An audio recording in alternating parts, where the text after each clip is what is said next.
अपंग पुनर्वसन संस्थेचे वार्षिक स्नेह संमेलन उत्साहात संपन्न।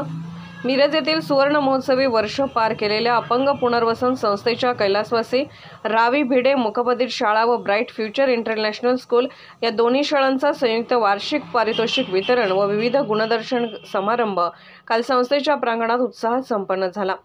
या निमित्ताने क्रीडा व बौद्धिक स्पर्धा घेण्यात आल्या। बक्षीस वितरण मान्यवरांच्या हस्ते झाले। मिरज आणि आसपासच्या पंचक्रोशीतील दिव्यांग बांधवांच्या सेवेसाठी अविरत काम करणाऱ्या अपंग पुनर्वसन संस्थेला नुकतीच 50 वर्ष पूर्ण झाली। संस्थेचे सचिव श्री सुरेश बापू आवटी यांच्या मार्गदर्शनाने संस्थेची वाटचाल सुरू आहे। गेल्या वर्षी संस्थेने ब्राईट फ्युचर या नावाने इंग्रजी माध्यमाच्या अद्ययावत शाळेच्या रूपाने एक नवे दालन सुरू केले आहे।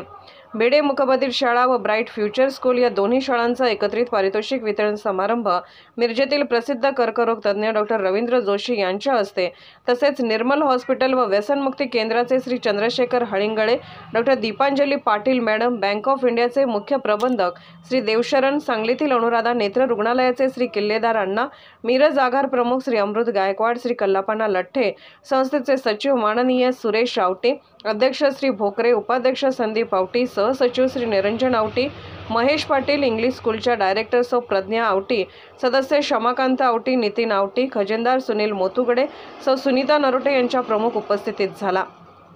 सुरुवात सांकेतिक भाषेतील राष्ट्रगीताने झाली। नंतर भरतनाट्यमधून गणेश वंदना झाले। मुख्य मुलांना बोलत करून त्यांनाही सर्वसामान्यांच्या किंबहुना इंग्रजी माध्यमाच्या शाळेत सुद्धा जाता येतं हे एका छोट्या नाटिकेतून खूप चांगलं कर्णबधीर विद्यार्थ्यांनी दाखवलं। कार्यक्रमाचे प्रास्ताविक निरंजन आवटी तर आभार फ्युचर ब्राईट स्कूल मुख्याध्यापिका भोसले मॅडम यांनी केले। श्री सुरेश बापू आवटी यांच्या मार्गदर्शनाने मुख्याध्यापिका श्रद्धा जोशी, श्री खवाटे सर, श्री जोशी सर यांनी कार्यक्रमाचे नियोजन केलं। सूत्रसंचालन संजना मॅडम व प्रिया पंडित मॅडम यांनी पालकांचे खूप सहकार्य लाभले।